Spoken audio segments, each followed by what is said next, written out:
Hi guys, what we're going to talk about today, we're going to talk about Snapchat. Now, Snapchat is a social media platform that I personally don't use, but I know a lot of you do use, and they've been embroiled in a PR crisis, disaster, shambles, whatever words you want to use. And sometimes I just get tired of these corporations. I feel like I'm repeating myself, basic common sense.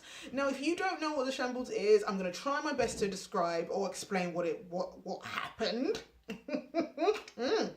Good tea, real sweet tea. So basically, Snapchat released an advert which stated or had the visuals and had words that said, would you rather slap Rihanna or punch Chris Brown?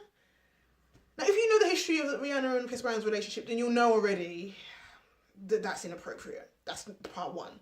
Part two, it plays on a very serious issue, domestic violence, any kind of violence to be fair, but domestic violence specifically. So I'm not entirely sure, given the generation and the demographic that Snapchat originally feeds into, the younger generation, people like me, even though I don't use it, I'm not sure what was going through the advertisers' minds, the graphic.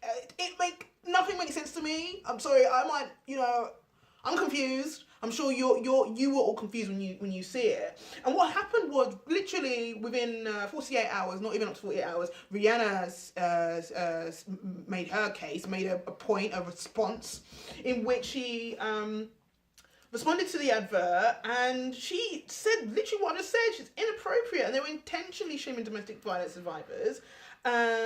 Here's a couple of things she said. I'm going to read that for you. So, now Snapchat, I know you already know you ain't my fave app out there. That's why I don't use it. Not because Rihanna doesn't use it, but I don't use it.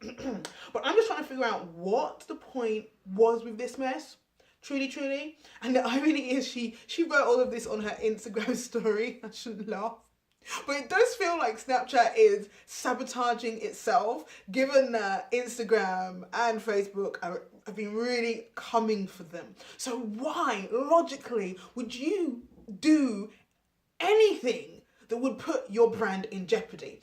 Needless to say, they lost money. And not small money, or not small pocket change. Not small, the kind of small change that if I lose it, if I lost some of this small money, I'd be crying for days. These guys lost $650 million. I'm looking at the $800 million. That's not small money.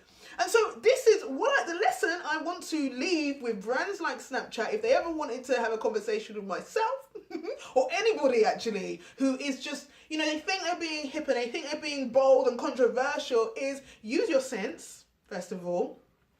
Think wisely. Second of all, yes, they've apologized, but sometimes sorry seems to be the hardest word. Apologies aren't always enough. It doesn't take a high level of intelligence to get this message.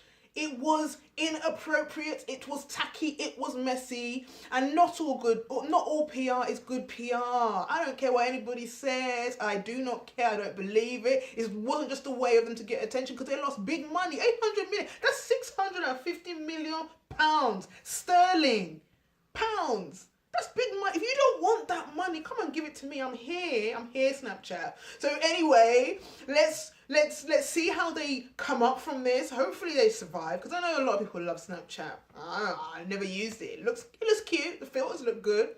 I don't use it, but good luck to you, Snapchat. Hopefully you survive, because I know a lot of people are employed by your organization. Take care. Bye.